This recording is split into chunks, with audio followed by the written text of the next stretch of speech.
Welcome to another episode of Eating Global.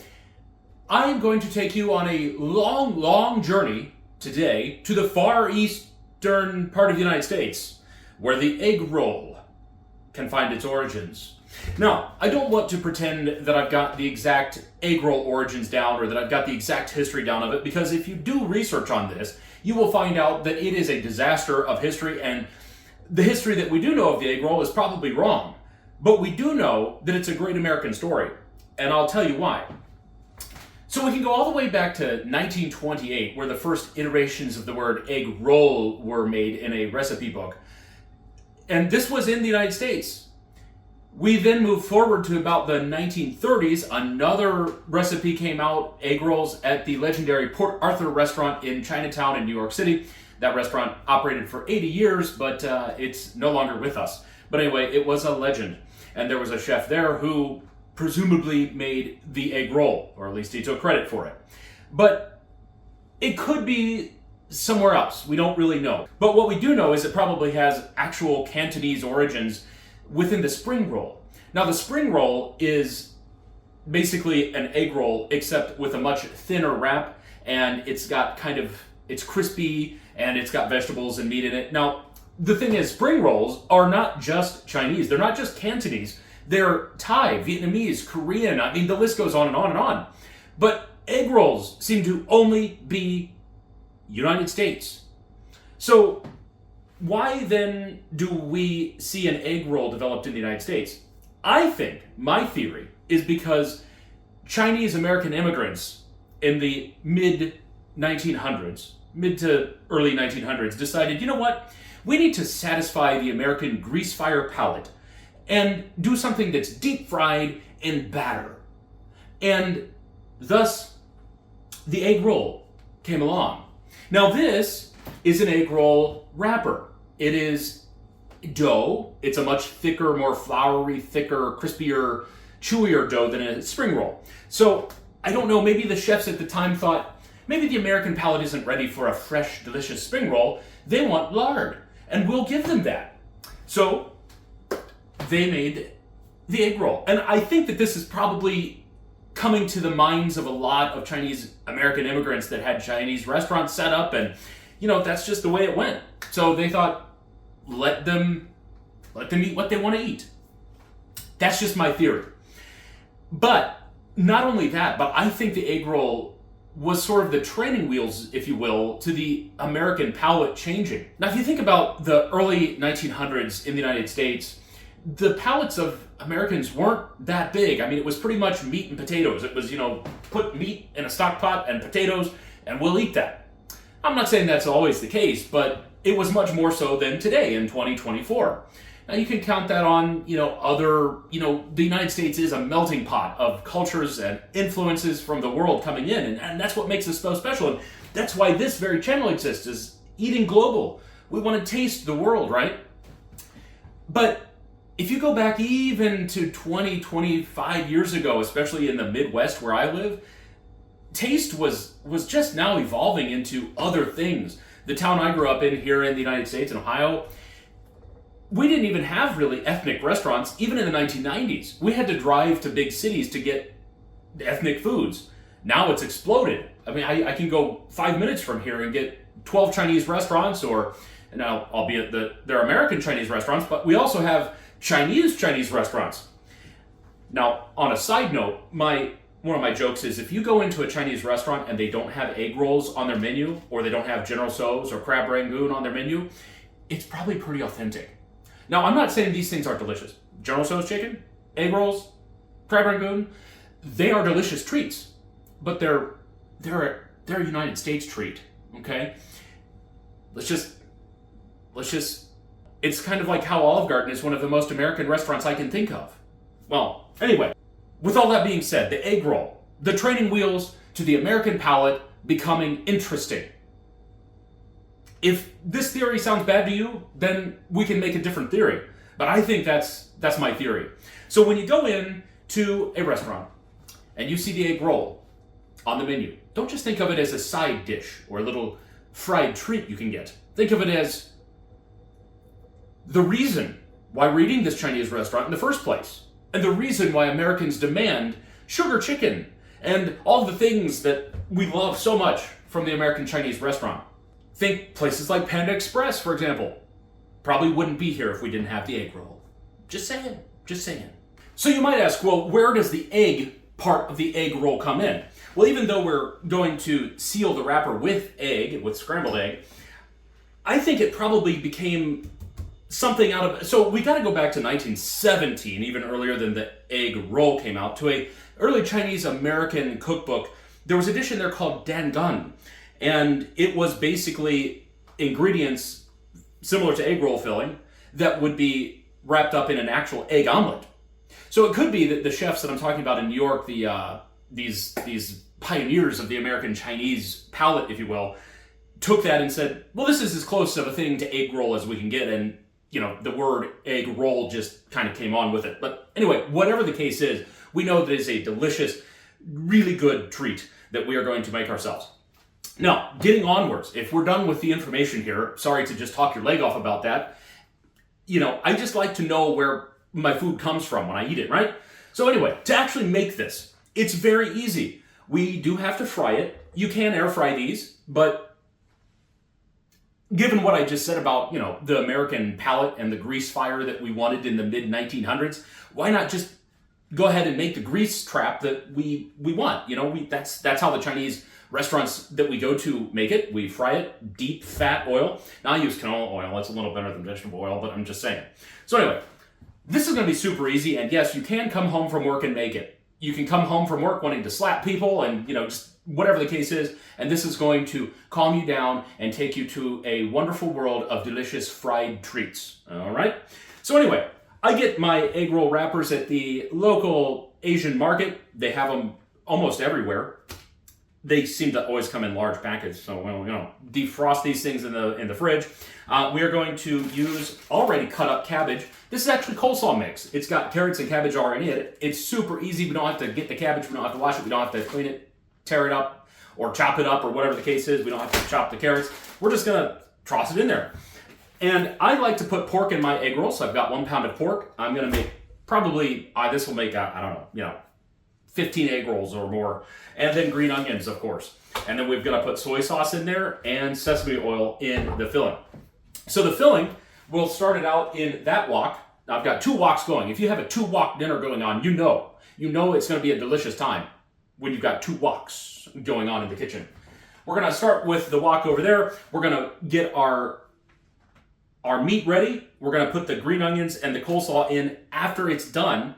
We're gonna get the oil heated up and then fry away. Well, we'll roll and then fry. All right, to start us out with, I'm gonna go ahead and get our pork in the skillet here. Now, you can put almost anything in these things. Egg rolls are another empty palette. You can do shrimp, you can do tofu, you can do chicken, steak, beef. Well, steak and beef are the same thing. But anyway, you get the point. It goes on and on and on. You can put almost anything in there. Yes, I'm holding the salt. And we're gonna go ahead and start seasoning this stuff here, the pork.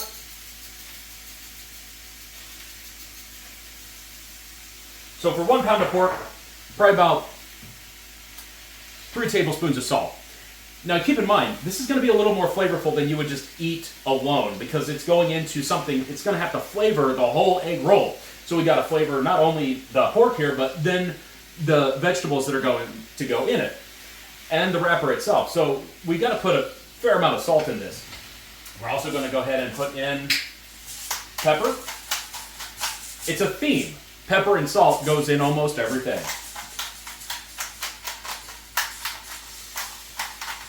Pretty generous on the seasonings. We're also going to put garlic in here. I'm going to put 4 large cloves of garlic in here so that we're nice and heavy on the garlic as well. And like I always mention ad nauseum, garlic goes in fairly late in the process here because we don't want to overcook the garlic. We don't want the flavor to go away, the fragrance of it to go away, and we certainly don't want to burn it to make it bitter.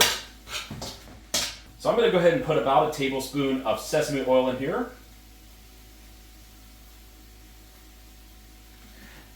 Sesame oil, like I will always mention, is a flavoring oil. It is not a cooking oil.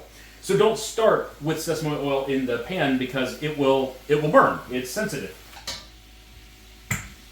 Okay, I'm going to go ahead and hit it with about 3 tablespoons of soy sauce.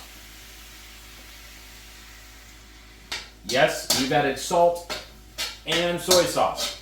Like I said, this is going to be a flavor concentrate that will eventually then have a larger volume of vegetables in it, and plus the wrapper. So we got to be able to flavor that up, because we're not going to add anything once we get the vegetables in.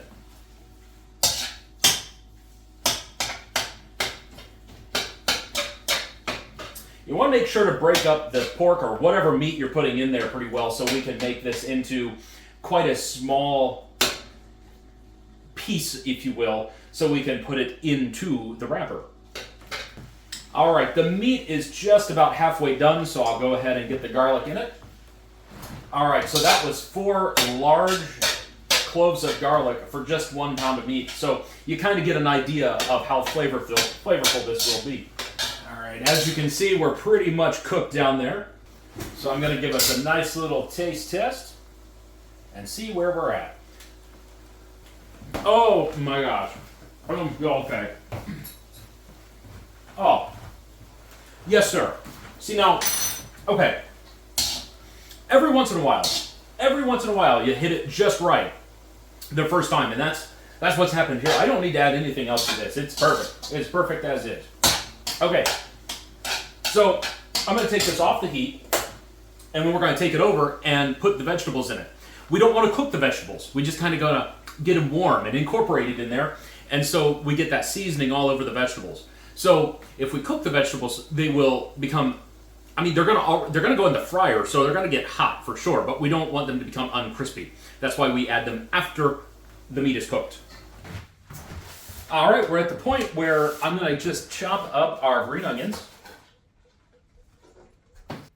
If you buy your green onions in the store, or for that matter, even grow them on your own, which I do grow my own green onions, but you know, I like to wash them down, give them a good rinse under the sink, and if there's any little browning on the end of it or whatnot, cut those off. Now in this, we're going to cut these pretty small because we don't need huge green onions present in our egg roll. With green onions, I know I've mentioned it before, but I like to cut down to just about where that little white part starts at the roots, because down from there it gets a little weird, but up here it's still delicious, so we're going to use that part. Alrighty. Now, isn't this easy? That's the only thing we have to chop for this sucker. This whole dinner, we're just chopping green onions. We've already got the other stuff chopped, so isn't that nice? Alright, so I'll put that there. Now, it is also time to get the oil heated up. So I'm going to go ahead and get our canola in here and start it heating. Alright, so I've got the oil in here, canola oil, heating to 350 degrees. But now we need to start putting together the actual filling and start wrapping away. So here we go. So I'm going to go ahead and start with an egg. I'm going to put an egg in a bowl and scramble the heck out of it, and that will be used to seal up the edges of the egg roll.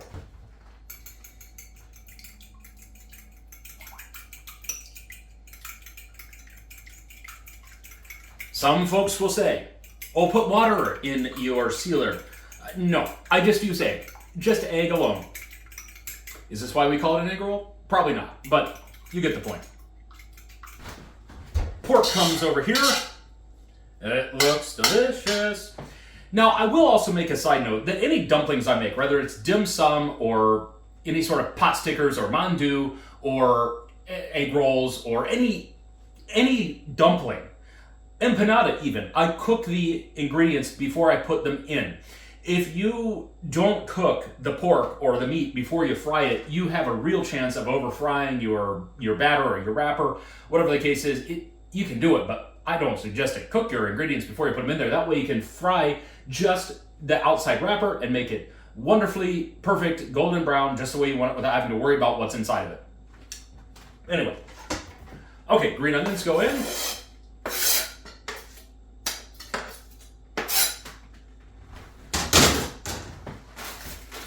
And then I'm going to check out just to see, now this is 1 pound of pork and we've got 1 pound of cabbage. So will that be the right ratio? We'll check it out. All right, almost the whole bag goes in. I will take a look here and see where that gets us. Yeah, So not a whole 16-ounce bag of coleslaw mix, just about 3/4 of it will get you to where you need to be. You need to have plenty of meat in there.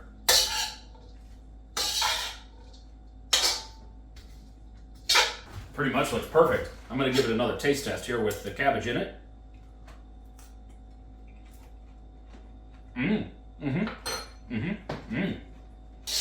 Yeah. Oh yeah. That's very good. Now, it's plenty garlicky, plenty of salt, but I think it needs a little something special, and that's going to come in the sesame oil. You don't really think of an egg roll as being very sesame oil heavy, but there's sesame oil in it, and that's part of what makes the flavor. I'm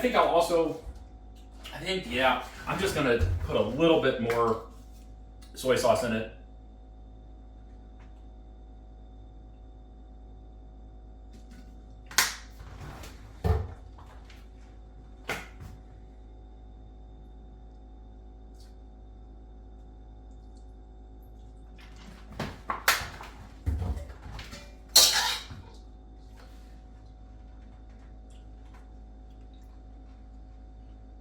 That's it. That's perfect. Yep. That's excellent. Fabulous. Okay, so to actually wrap these things up, you can go ahead and put them out on a table or whatever the case you want to do, however you're comfortable. But we're going to take our egg here and go around every corner of the wrapper. Well, not every corner, but every edge, if you will. That makes sure every wrap, every seal is sealed. Okay, so I'm going to do a close-up here to give you a close, introspective idea about what we're doing here. So we're going to get all of the edges here egged up. Again, the egg is our glue, and we want this thing to stick together real nice. So heavy on the egg. All of those edges. We're going to go with a nice mounded 1/4 cup of filling. And then we're going to take this corner and go up to that corner and seal all of those edges. Nice and sealed up there. Get the air out of it, get it nice and tight. And then almost this entire surface here, I'm going to egg up because it's floury and that means it's not going to stick together. So this whole surface here is basically going to be rolled.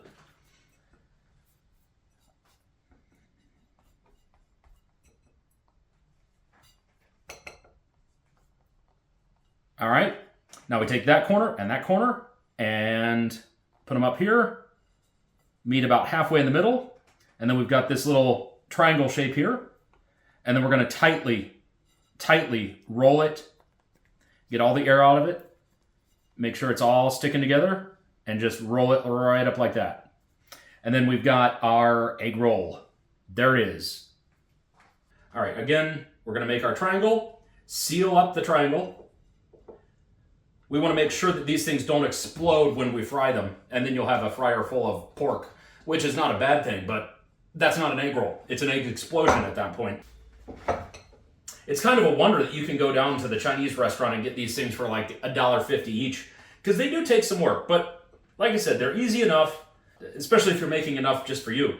But you can scale this down quite a lot. But what I like to do, a little piece of info here, you can make a bunch of these suckers and freeze them.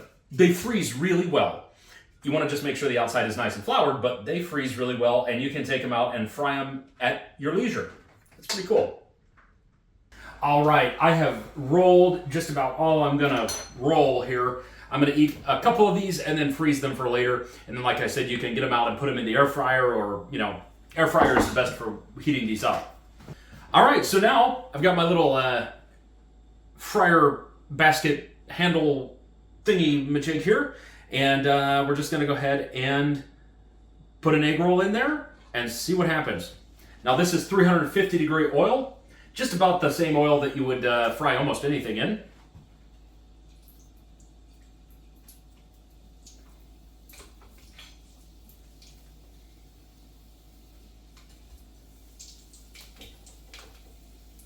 If you have a large deep fryer, you can put them in there as well.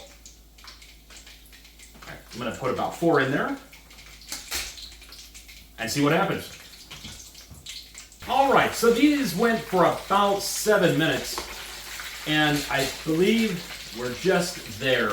Now you see that wonderful, beautiful brown color. That's what we want. All we have to worry about is the wrapper, because like I said, inside's cooked. We don't have to be worried about that. So we're just going to set these aside, let those cool, and get our other egg rolls in there. The great thing about frying a lot of stuff is that you get to eat. You get to start eating before you're done cooking, which I'm gonna indulge. Now you can dip these things, as a side note, in duck sauce. I love duck sauce. You can also use Thai chili sauce. You can use sweet, spicy Thai chili sauce, sweet and sour sauce, ranch, whatever you want to dip it. So you know that duck sauce you always see in the little Chinese restaurants in the packets and go, what the heck is duck sauce? And boy, is it delicious though. Well, it's actually mostly apricot that makes the flavor here, and it's got some cornstarch and gelatin in it and stuff like that, but mostly apricot. I don't know, I just love it so much. Now, the origins of apricot and the origins of duck sauce, just kidding, different video.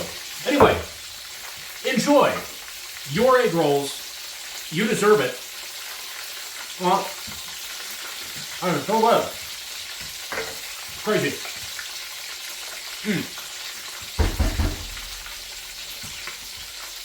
We'll see you next time, somewhere around the world, on Eating Global.